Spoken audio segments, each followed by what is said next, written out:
Warga Blitar, Jawa Timur digemparkan dengan penemuan mortir atau bom udara raksasa di aliran sungai. Mortir sepanjang 1,5 meter itu diduga kuat masih aktif dan memiliki daya ledak tinggi. Tim Gegana Brimob Polda Jawa Timur mendatangi Sungai Lahar di Kelurahan Sukorejo, Kota Blitar untuk melakukan evakuasi dan sterilisasi mortir raksasa yang sebelumnya ditemukan warga. Menurut polisi, temuan mortir berawal saat sejumlah warga berburu ikan di sungai. Mengetahui hal itu, polisi langsung melakukan pengamanan. Setelah 2 hari, mortir sepanjang 1,5 meter itu akhirnya berhasil dievakuasi dari aliran sungai. Dan berdasarkan hasil identifikasi, benda yang ditemukan merupakan bom udara raksasa dan diduga masih aktif.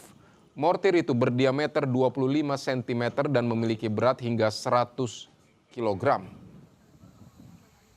Dari tim berhasil mengangkat yang rupanya memang itu adalah mortir atau bisa dikatakan bom udara atau bom aircraft yang kurang lebih lebarnya 25 sampai 30 cm diameternya, panjangnya kurang lebih 1,5 meter.